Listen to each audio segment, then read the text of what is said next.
spiritual exercises, both in theory and practice, for realizing one's inherent human capacity for wisdom and compassion and deep understanding, have accumulated over the centuries. And even at the Buddha's time, he inherited many that were prevalent at the time in India. So Buddhism didn't really begin with the Buddha, in a sense. It began with a deep tradition that goes back before the Buddha of people seeking to uncover or to realize this deep human potential for moksha or liberation or awakening. So as the teachings emerged, they sort of have divided up into 5, I won't call them schools because schools sounds a little formal, but they're sort of orientations towards developing this capacity, orientations towards practice rather than thinking them as schools or vehicles or yanas. And of those areas, you could say there's 5 major ones. One is the actual study aspect of actually looking into the text, reading them, understanding them, using them as laboratory guides for the process. So this is the theoretical, philosophical, academic to some degree. That's sometimes called the study or the learning dimension. Anybody know the other 4? I know you know it, and everybody's going to be polite, but just say one. Don't have to say all 4. No? Okay. The next one is you develop the purity of your conscience. You try to get your mind and your body and your emotions and your intentions, all aspects of your being, sort of into a mode that is not harming yourself or harming others. And this is called training, or the training school or the discipline school, sometimes called Vinaya or Shila. And this is an actual, much more than just intellectual, it's an actually engaged practice where you're really watching over what you're doing and examining your intentions very carefully and trying to really just get right, try to get centered, and so that your conscience becomes more and more clear, untroubled. The third area, the third dimension of practice, is a school involved with devotions and rituals, sometimes called bhakti. And this has to do with actual physical, spiritual exercises of chanting, bowing, reciting, memorization, where you get a mindfulness, or you bring your mind into a state of focused concentration around these chants or these devotions. The fourth is the one we do an aspect of here on Friday night, which is called the contemplative or the meditative dimension. And that's where you actually do a series of spiritual exercises of calming the mind and developing insight from the basis of that calming, sometimes called Chan, Dhyana, Zen. And then the fifth dimension is the one that we're getting into with the text tonight, a little bit last week and probably into next week. And this is called the esoteric or the mysterious. And this is the one that is probably least immediately understandable. So what I'm going to try to do in the next couple lectures is unpack this a bit so that we can understand where this might be coming from. And I know this sounds kind of ironic, demystify it. So demystify the mystical. Different people at different times, when they encounter this, some people just don't see it as mystical. They see it as very regular and ordinary. And they're wondering why everybody else sees it as strange. And then there's some people who see it and just say, there's no way I'm going to get into that. That is just too weird, irrational, unscientific, blah, blah, blah, blah, blah. So even in the same time, in a same group of people, you'll have 2 wildly different reactions based on background, potentials, so on. That being said, I'm assuming that most of you are probably like me when I first encountered this. And so we're not just given to saying, oh yeah, sure, that makes sense. I was brought up in a very rational, skeptical, scientific milieu. And so I didn't look on this as just believable. And I'm assuming that many of you have some of that skepticism. Maybe not, and I'm wasting my words. If I'm wasting my words, just listen, and then when we meet people who are skeptical, unlike you, you might find some of this kind of useful. So this school usually involves, why it's called mysterious, it's not because it's secret in the sense that it's an elite sort of cabal that you get oriented to, that we meet, you know, at the end, when everybody goes home. If you're invited, we meet in an inner chamber here, and you get some secret transmission, like out of, what are these? I just saw one of those movies. Huh? No, it wasn't a kung fu movie. Something about the Vatican and secret, and it's Tom Hanks and Illuminati or something. yeah, that kind of thing. And there's a conspiracy of, you know, and there's these secret handshakes and all that kind of stuff. We don't do that here, I can guarantee you. Everybody just crashes when you leave. I mean, they're so tired. They're getting up at 4 in the morning and they're really tired. There's no cabals meeting. But it's called mysterious because how it works is a little mysterious. It's not just obvious. It has an element to it that, for want of a better word, works more in the realm of the spiritual, which is, again, in the realm of the senses, but at the edge of that realm for most of us. Okay, I want to say that because it's not to say that this is supernatural. I've been taught by my teacher, and I read the text too, they don't see it as supernatural at all. So pull back from that idea and see it as natural. And I asked my teacher, well, why does it seem so supernatural? And he said, because you're asleep. And when you're asleep, you only see things in your dream state. You don't see things as they really are, but you think they're real. So he said, as you wake up, you will not see this as extraordinary or supernatural. You'll see it as very ordinary. So that's the first thing I would stress. This usually then has aspects of what Hanshan's going to be talking about now. Sometimes it's mantras. So I say, if you want to remember what the mysterious or esoteric school is, think of the 3 M's. One is mantras, which are these recitations of anywhere from a single word or a single sound, like Om, up to hundreds and hundreds of them strung together. Usually they're in sounds or tones that are taken from an ancient Sanskrit Devanagari type of sound that on their face don't mean much to you, especially when they're transliterated into Chinese or another language. And they're not meant to be like a treatise that you read and understand a beginning, middle, and end with a plot and a theme. But they're rather sounds or invocations meant to trigger something in the larger realm of the spiritual. And they're not really prayers, but they have an element where you are invoking through these sounds. Those are the mantras.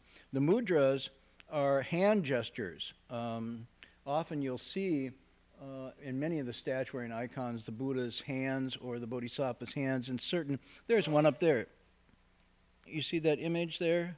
That was done by Doug's wife, by the way, who's a very talented artist. And you can't see its glory because the light isn't, but when the light hits that, that really reflects. The one hanging on the wall. And you see the hand being held? You see the position of the hands? So I'm trying to see, who is that? Okay, so this is Dasher Jur. This is great strength Odie. It's a bodhisattva, and the hand gesture is a mudra. And that mudra symbolizes the use of that technique or that device to cause a corresponding reaction in the larger world. Some of them are teaching mudras. Some of them are calming and subduing mudras. Some of them are generating light mudras. Some of them are eradicating disaster mudras, and so forth. There's all kinds of them that are there. And then finally, the third M would be the mandalas, or the iconic formations, either in print or in painting, or sometimes you've seen Tibetan monks do sand mandalas. which are created on the spot. But these are also part of that mysterious school. And they have symbolic meaning and so on and so forth. So those are the 5 dimensions. The study dimension, the vinaya, or the conscience clearing dimension of training yourself, the devotional dimension, the contemplative or meditative, and finally this mysterious. So tonight, let's look at this a little bit. And what I'm going to do in the 2 lectures, although they're not lectures, and nothing I could do would be counted a lecture because it's so rambly. But what we're going to do is look at what he's talking about here, and then tonight, with the time I have, I just want to tell about a personal experience I had.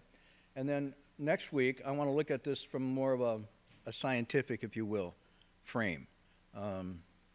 Okay, so the text says, when you find yourself stuck, so that your huato practice, meaning your meditation topic practice, your technique you're using to hold your mind steady, and your contemplation are not effective. And here we're giving you the raw translation. We still haven't polished it. Effective at what? Reaching, uncovering, or revealing the seeds of craving and desires so firmly packed in the 8th consciousness, the alaya consciousness. So he says, when you get to this point, that no matter how you apply yourself, you're really trying, but your mind is just completely scattered. You try to concentrate and focus, but it just drifts away. Even this refers not just to meditation, by the way. It refers to the whole of your life as you begin the spiritual. So you, for example, you really want to come to the temple, but all of a sudden you just have all these doubts and anxieties about it, and you can't actually get here. You try and you say, okay, I'll try next week. Or you decide you're going to do a meditation retreat and you want to sign up for it, and then all of a sudden all these doubts and misgivings and things come up and you put it off. It could refer to the conflict between your spiritual aspirations, which are really strong, and then the ordinary situation of your life, your friends, your job, all these things that seem to not be facilitating you. They seem to be obstructing you. It could be even, a key relationship, or it could be something in your family, or something inner psychologically that just, you can't, it's like it's caught in your throat and you can't swallow it. That kind of feeling is what he's talking about here. And what he says is, when you get to this state, this is the result of karmic seeds planted that are very heavy, and they now manifest as obstructions to your own awakening. The other texts, very interesting, talk about this. They don't just manifest as physical obstructions or even necessarily states of emotional obstruction, but they can represent by powerful emotions: anger, jealousy, fear, incredibly crippling doubt, cynicism. Cynicism.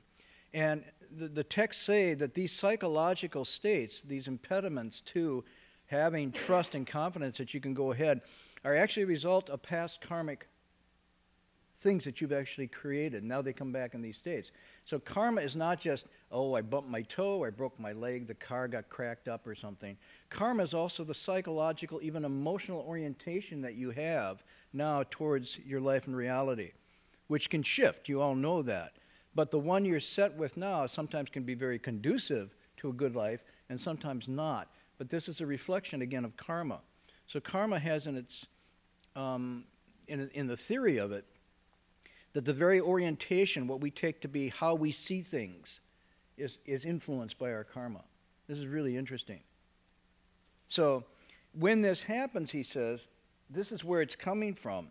And at this point, no matter how hard you try with consciousness and will, and you say, I'm a very strong-willed person, I can get through this.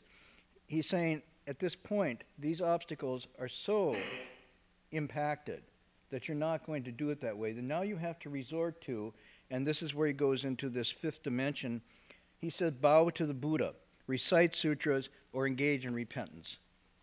Okay, so if I said to you now, given the description, where would these fit?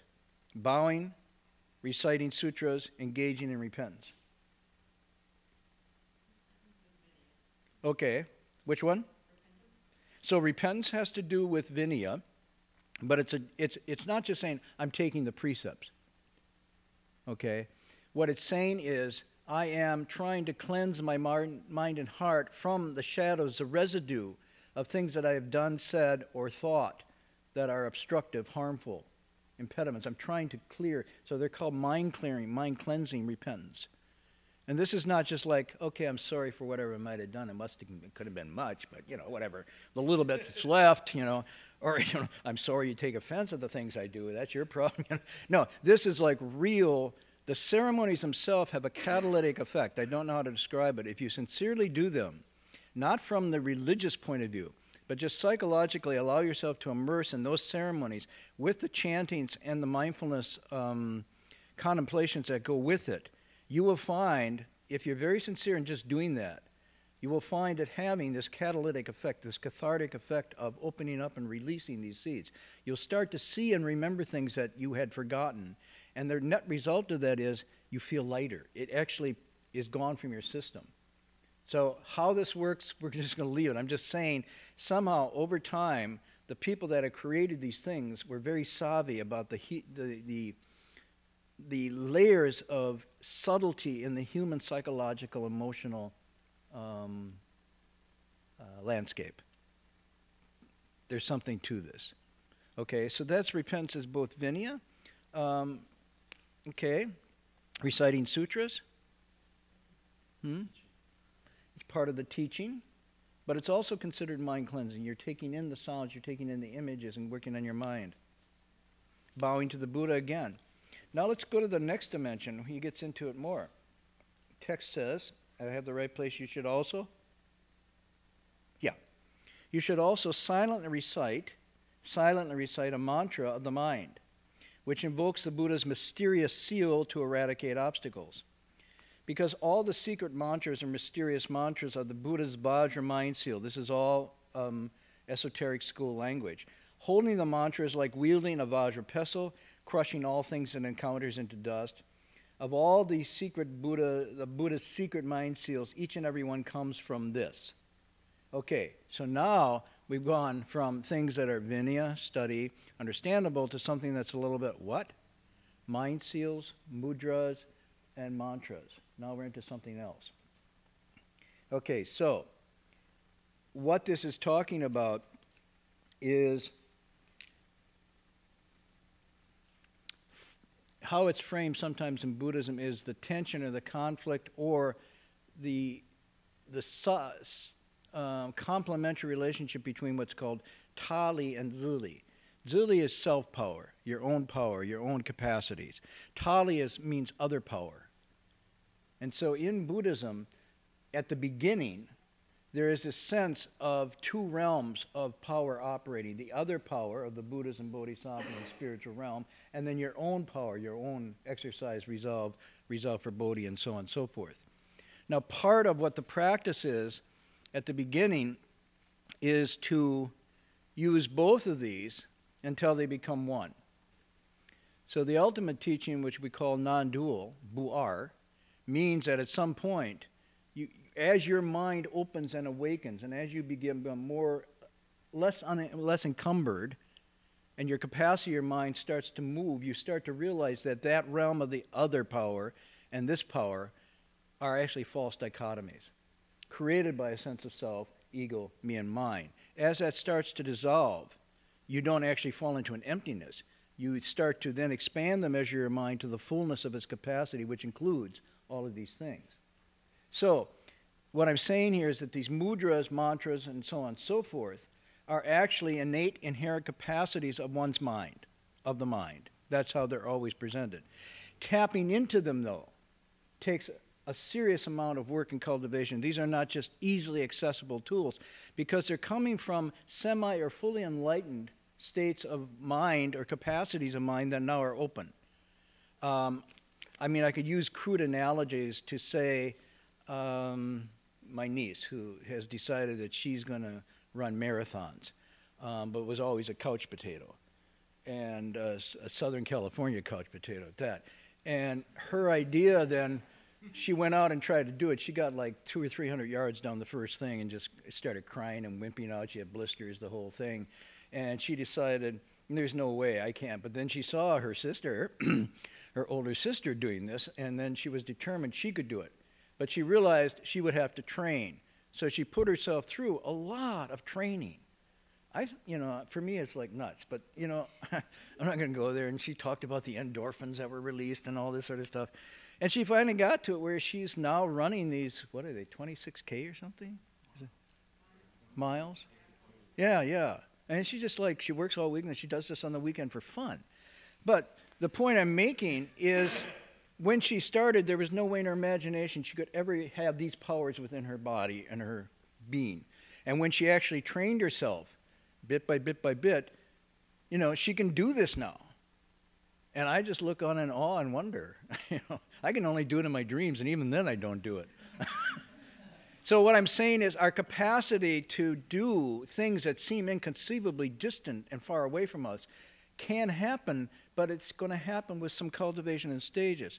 So these kinds of abilities, being able to see that at first they seem like other power, and then actually starting to see that this is in fact the inherent capacity being released of your own power, and that you're merely using the concept and the other power as a triggering device, then it gets really interesting. So what a Buddha or a Bodhisattva is a person like you or me who has trained and developed these so there's no other power, no self-power. It's just as it is. That's why it's called Rusher. It's just as it really is. That is the consummate training, yeah. I think that's a useful analogy, the training for a marathon, but there's nothing mysterious about building endurance for a marathon, right? Maybe right. For the motivational part of doing it, maybe that's the mysterious part that you're referencing, but what I hear you saying on the other side in terms of the Buddhist practices is this is where I encounter a need for faith. And that is the impediment for me. And as I'm thinking about what you're saying, I see no mechanism here. I know that's a Western perspective, but I see no mechanism that's understandable by which these sutras or what have you will actually engage this part of my mind and build this capacity. Right. And what you're describing was exactly where I started. Yes, I know. So this is where I started. So I'm not where I started, but I'm not there yet either. Sure. So in sharing some of my own, I think it will be somewhat resonant with what you might understand. My skepticism was even probably more. That being the case, the thing I've learned in doing this was, first of all, to develop humility in the sense that my vision of what I knew always had me at the cutting edge of knowledge. Other people were a little behind, but I was there at the cutting edge. And, and my culture was at the cutting edge as well. I presumed, and I was on the cutting edge of my culture and so forth. I always was out in front, regardless. And I was in a culture that was out in front, and I was living in a time that was out in front and so forth. So feeling that, as a historian, I started to realize there wasn't a group of people ever that didn't feel that way. And so in the dark Middle Ages, everybody thought they were on the cutting edge out front. And I started thinking, well, wait a minute, we could look back at this age in 200 or 300 years and say, cutting edge of what? This was the Dark Ages. And you say, no, you understand our science and technology. But somebody 200 or 300 years from now could say back, you know what? Those people were so dumb and so blind that they actually ruined the water they drank and couldn't breathe the air that was there naturally. And you're going, what? Wow. Not only that, but they almost committed biocide. Now we have suicide, we have, fratricide, homicide. Biocide is killing the organism that sustains you. And they could look back 2 or 3 years and say, whoa. And you know what? They thought they were enlightened. They were giving out Nobel Prizes to their enlightened people that were pushing this paradigm. Whoa.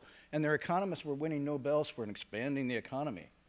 Yeah. Whoa. So as I started to think about that, I started to realize, I once read a Nobel scientist who said, what we don't know is so much greater than what we do. We should really pause and be careful. What we don't know is so much greater than what we do know. So when I got into this, and I didn't go into it with any faith, I just sort of went into a skepticism, but then a series of things began to happen. And so I saw myself as a scientist. Now, believe it or not, I was trained as a scientist. You're all going to find this really funny, especially my students who are scientists, like, so what happened to you? Well, I chucked it. But to go back, when I was in grade school in the 50s, not the 1950s, the Russians launched this little device, Sputnik. Nobody remembers Sputnik? Okay, 54 or 57, yeah, right around there. They launched this satellite that went into orbit around the Earth. Unbelievable. Nobody had imagined this before. You could go out at night and watch this thing go. And some people it was awe and wonder, but for most of my teachers it was fear. And the fear it provoked was the Russians are getting ahead of us. The Russians are going to beat us. This was during the Cold War. So in that era, my curriculum at school was all switched over to science. Okay? Reading Shakespeare and poetry and drawing nice pictures of trees. No, now we were doing hard science because we had to catch up to the Russians who were going to, bury us. And so all throughout my high school into my university years, all the money, all the support, all the reinforcement was for science. Science fairs began then, right? The whole thing was science, science, science, science. So this was the background I came through. So when I encountered Buddhism and coming with that background, these issues then come up.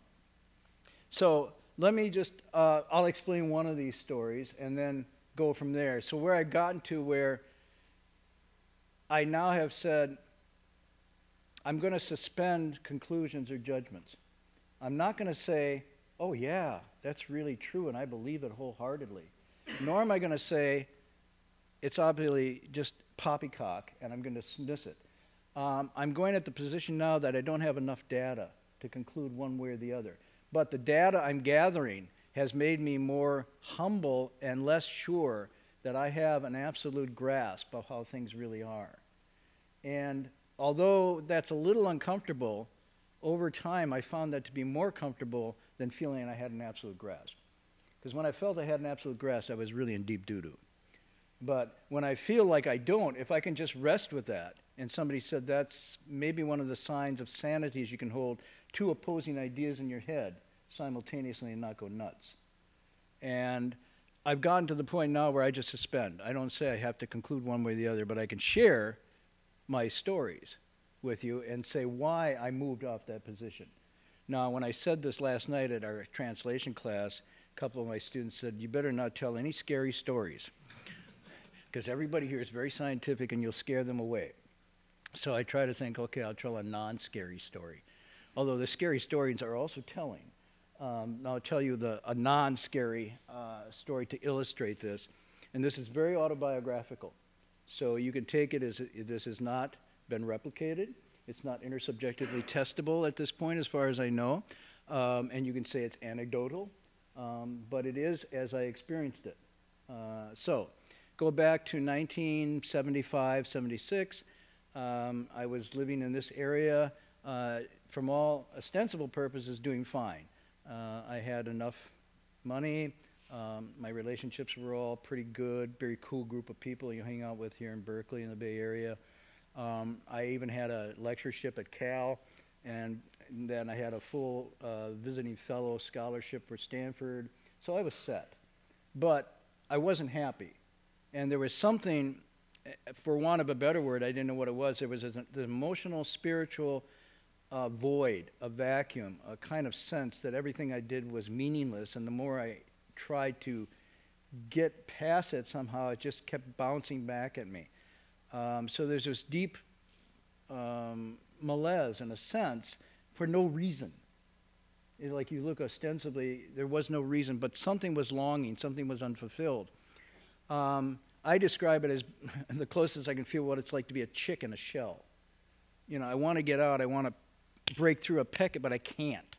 Or being covered in a fog and you just can't get out of the fog.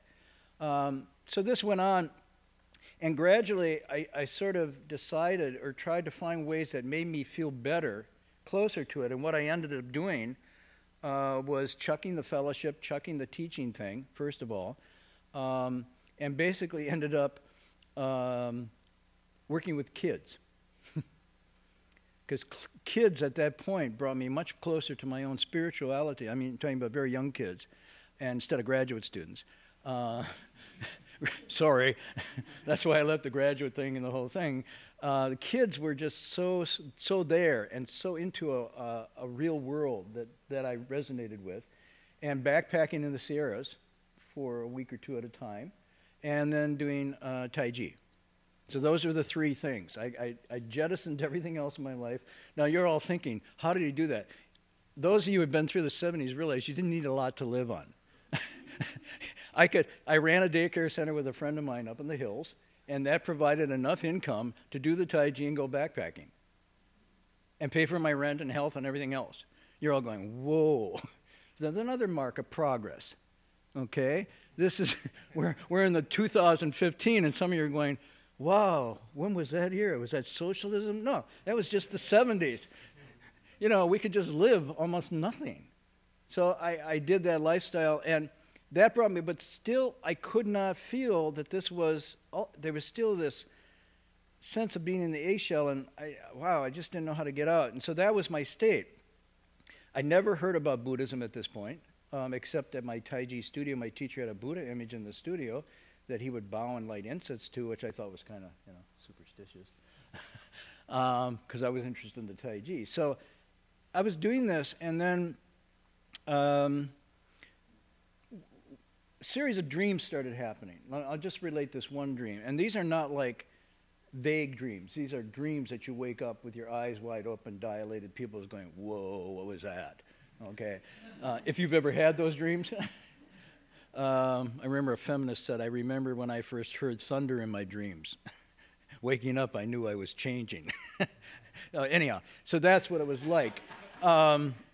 And this dream was really strange because I was going up a mountain with a heavy backpack on my back and a really rough terrain, almost someplace like Afghanistan or Pakistan, and feeling really encumbered and burdened.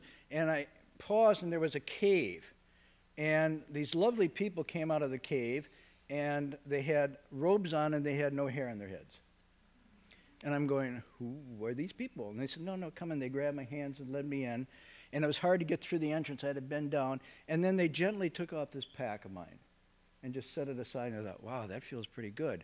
And then I looked, and there was this huge, just pure, like a Sierra Lake pool of water. And they were all in the water, and they were beckoning me to come in. And I noticed there was a lot of them with shaved heads and robes, men and women. Now, this was, of course, the 70s, so we would do almost anything, even your dreams. So I thought, oh, why not? So I got into the pool with them. And what they were doing was they were in the pool in a circle, in the pool, shoulder to shoulder, and they were mumbling something, like chanting something. And they had what were beads, but they were as big as basketballs. The beads, I'm just telling you this, the beads were as big as basketballs, and they were chanting. They keep handing them to the next person, and they were strung together. They're going around, and I get my turn, and I didn't chant anything because I didn't know what they were saying, but it was just fun. The water's cool, you know. I'm passing the basketball, and they're all chanting. So this went on for some time, and then I got out of the pool, and I felt absolutely like a child again. I felt so light and clean, and then I noticed I didn't have any hair. So somewhere in the pool I lost my hair, but it didn't bother me. It felt actually like pure and light and whatnot. And so I thought, wow. And then they said, okay, and I was going to pick up my backpack. They said, no, you don't need that anymore. Just leave it. So I went out, and on the outside, then I ran into this dude, this old Chinese guy, who also had a robe on and no hair, and he was very smiling. He was rubbing my head and saying everything's, you know, I thought, okay, so I wake up from this dream, and I'm going, whoa. No, okay, it was Berkeley at this time. No drugs, okay? I was living, just want to clarify, in terms of the experiment, that variable's removed, okay? Because at that time, doing Tai Chi and everything was a pure lifestyle, and that's what we were trying to do. And so I thought, wow, that's really, really weird. So a couple weeks later from this dream, I'm down at the Tai Chi studio doing my morning. We go down 5 o'clock in the morning, we do our basic exercises, then we do Shaolin, Tai Chi, and some standing meditation and whatnot. And during one of the breaks, I walked into the studio, and there was a billboard that people could put things up for what's happening in Berkeley and whatnot. And there was a poster up there, and my eye caught it, and I looked at it, and it was an image of the 1,000 eyes, 1,000-hand Guanyin Bodhisattva, a picture of that, and then some monks and nuns with shaved heads sitting in a row in meditation. And I looked at that, and I thought, wow, they kind of look like the ones in my dream.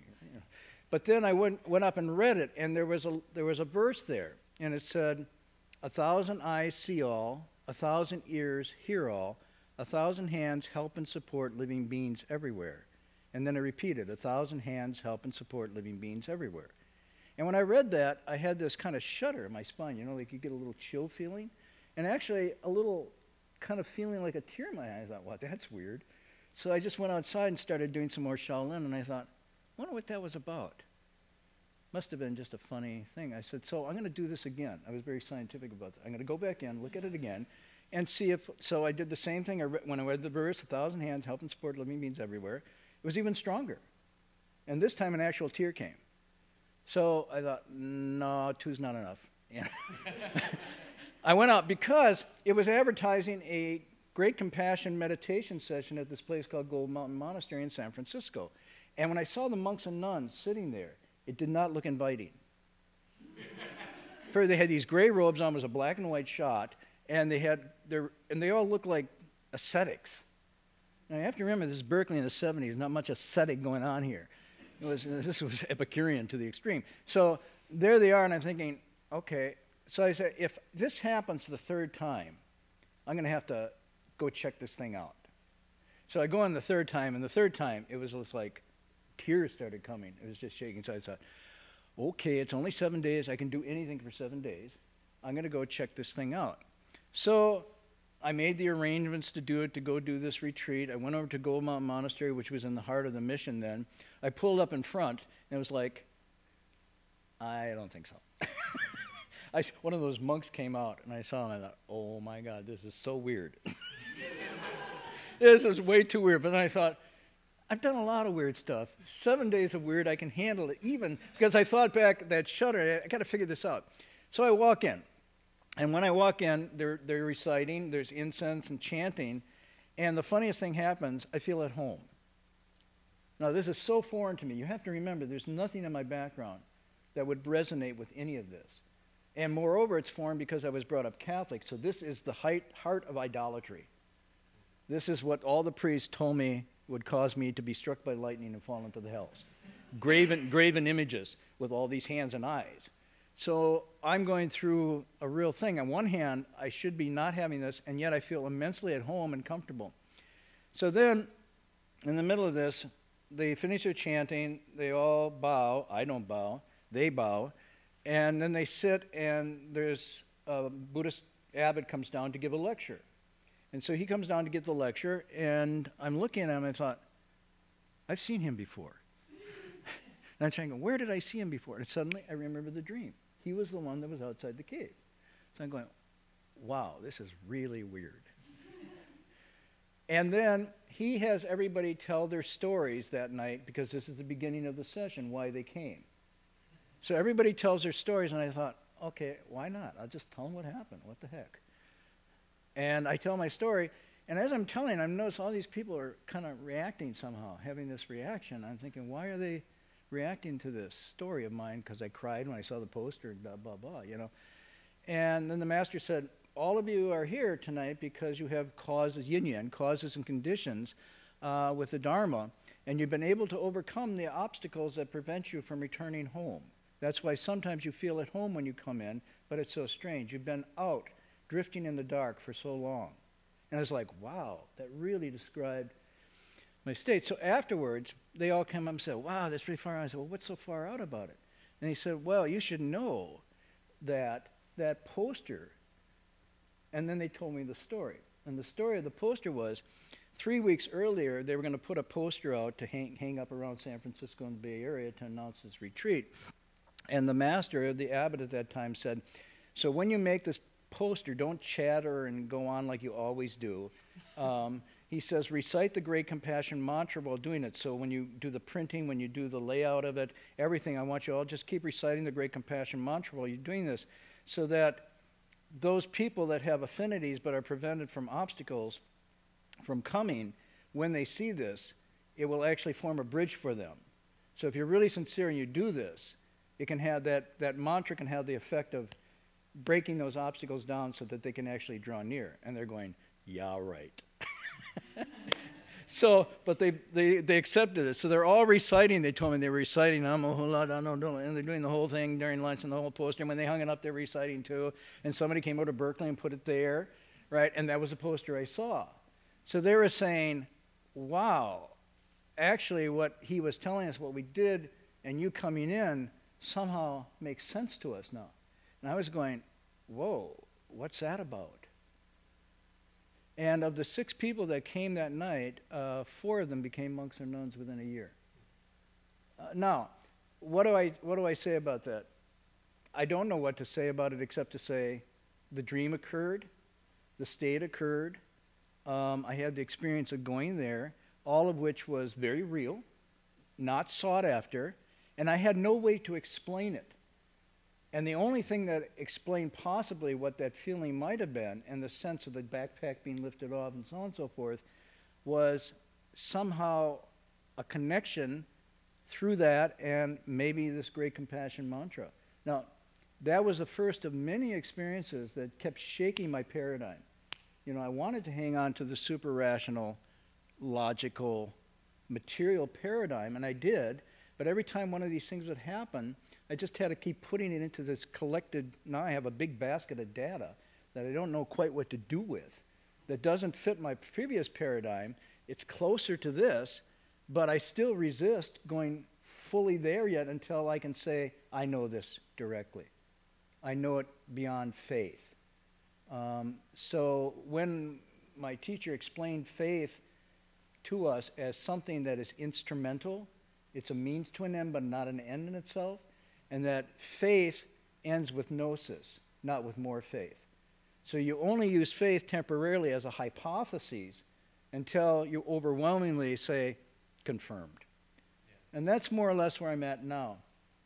I don't know if this helps at all, you know. It does. It reminds me a little bit of the kind of the inductive method of inquiry, and yet there is no sense of completion that you get from the right? Like with the inductive method, you're supposed to, in the back door, through the back door, come to a theoretical understanding of the world, right? And you do this by first gathering all this data, and as you were saying, putting it into this unknown category or bin of knowledge that you're going to understand later, hopefully. But it doesn't sound like you're describing that you actually get to that last point. You just kind of accept it for what it is and believe in it, and then you don't push it further than that to rational understanding or theoretical understanding. Is that true? Or? It's somewhat true. I don't push it, but my definition of rational now is changing. And what I used to consider to be outside the rational, I now consider to be in the rational because it is directly observable to me. Yeah. And therefore it is no longer mysterious or supernatural. Now, it seems I'm sort of kind of moving along towards letting my rational open up, and at the same time not closing myself up to jump to conclusions, to preempt possibilities where they might go. Just saying, okay, I can't, this is as far as I can go with this. I have this experience, I have this theoretical background that says it helps me understand it, and every time more and more of these happen, I realize that my previous construction of reality was somewhat childish and even myopic. And I resisted having it open because to have it open would be my sense of identity then. My sense of control would also be made more vulnerable and so forth. As I get older, it's like, what the hell? It's like, go for it. You know, because when you're younger, you kind of feel like, oh, I got so much to lose. But at my stage, it's like the only thing I have to lose is the hesitation to be open to And I remember this line from the Avatamsaka that says, the path of Buddhas, the path of awakening is the understanding and expanding of your mind and all its states. And I take that to be sort of then the goal is to understand and expand this capacity without necessarily having a faith-based approach to it, but just say, I'm open, let's see what this goes. And what I found is that in running the experiment, utmost sincerity is required. Not necessarily faith, but total immersing yourself in the experience. And that's the only thing I would suggest is that's not exactly faith, but it's an approach I've taken all my life. You really want to know what it's like to play this sport? Go play that sport with all your heart. You really want to know what that, that experience is like to climb that mountain? Climb that mountain with all your intense heart, and then you'll know that.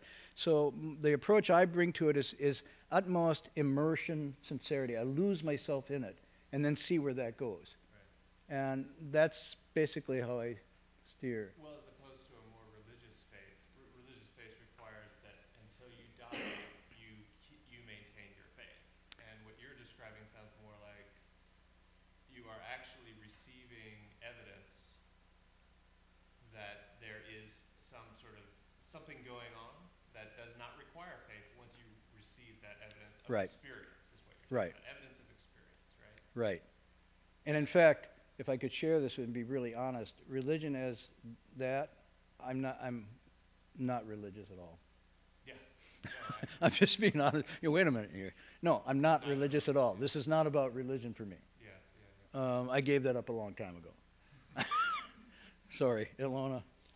The other part of your original marathon analogy that I think might be apt here is the way your younger niece looked to your older one as an example of the possibility of attaining something beyond what she could imagine within her own body. Mm-hmm. Mm-hmm. About how when you see that some of the attainments embodied in other masters, Right. something that feels more immediate than faith. That's really good because if I say, look at my teacher, I wasn't impressed with his religious theories or necessarily his religiosity, but the absolute calm and joy that he had 24/7 was like, I want what he has. you know the line, give me what she's drinking. That kind of thing, because that was so real to me. That was viscerally real. I tested, I pushed it at every angle, and I never saw anything but absolute calm, happiness, joy. And I thought, if that is attainable, and obviously there it was embodied, I'm going to go after that. That's what drew me near, not what some religious faith in awakening. I already was awakened. Okay, that's how stupid I was. But from my point of view, I was pretty much awakened in 1975, a graduate student, blah, blah, blah. So awakening wasn't where I was after. It was like, that was interesting. That was very interesting. And he was saying it was accessible. Never presented as beyond human experience. Never presented as beyond your capacity.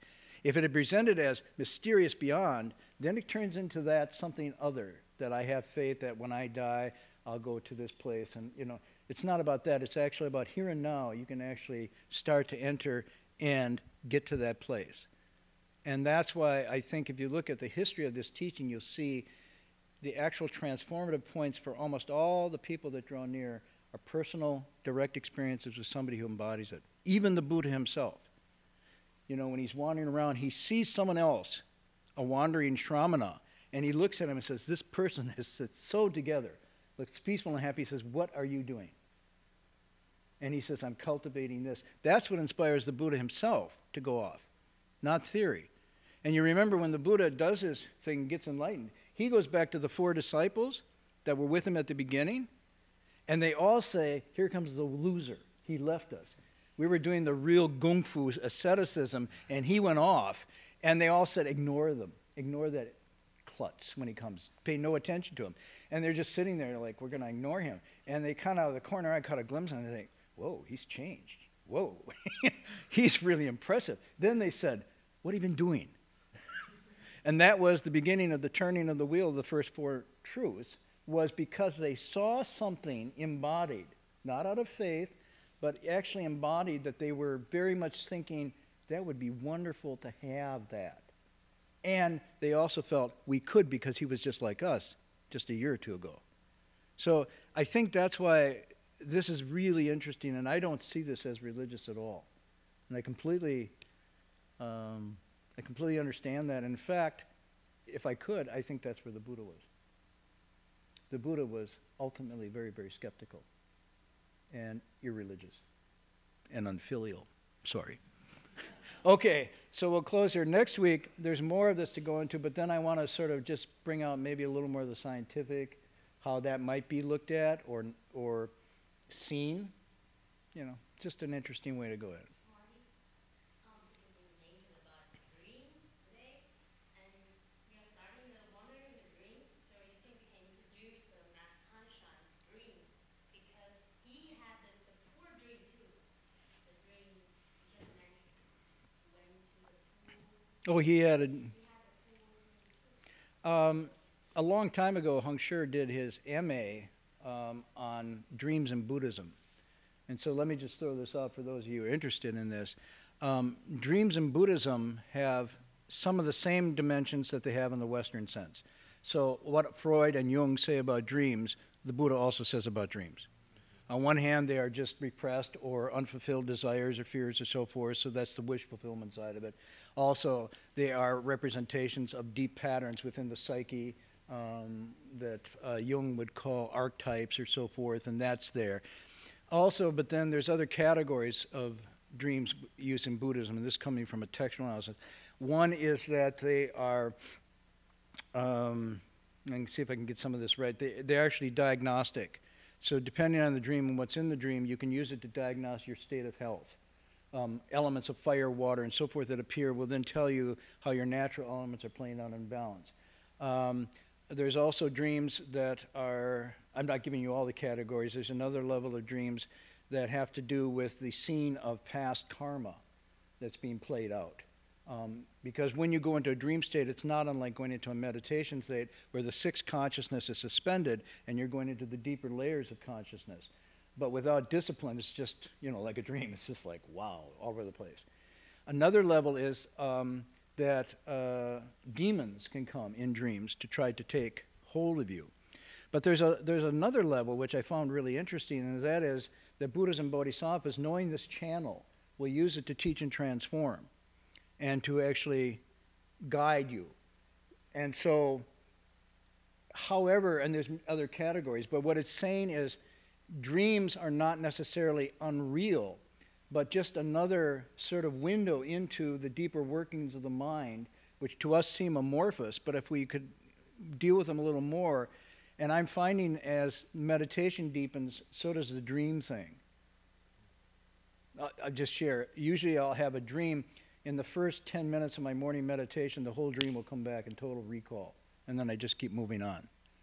So there's some relationship, I know this, I'm running this experiment too, but there's some relationship between the openness of the mind at that and what's happening with meditation.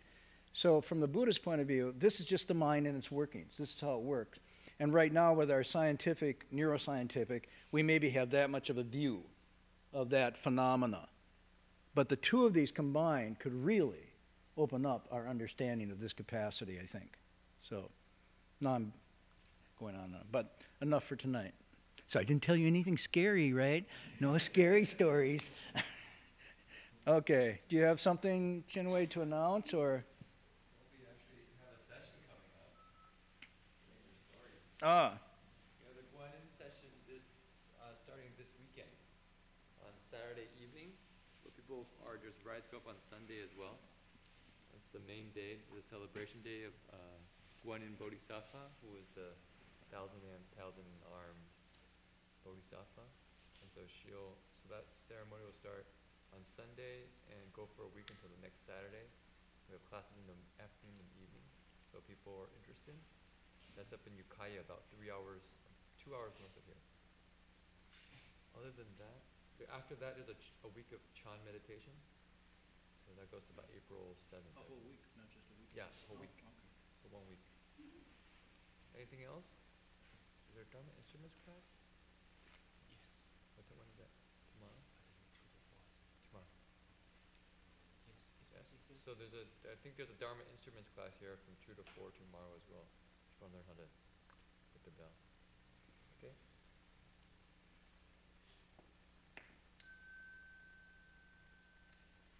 May every living being, our minds as one and radiant with light, share the fruits of peace, with hearts of goodness, luminous and bright. If people hear and see how hands and hearts can find in giving unity, may their minds awake to great compassion, wisdom, and to joy. May kindness find reward. May all who sorrow leave their grief and pain. May this boundless light break the darkness of their endless night.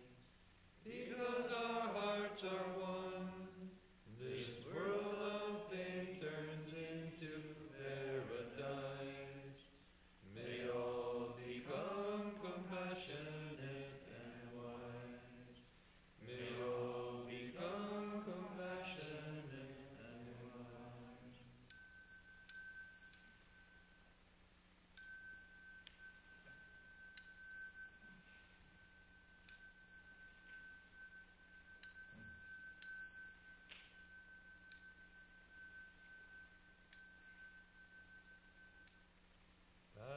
Bow in respect to the three jewels.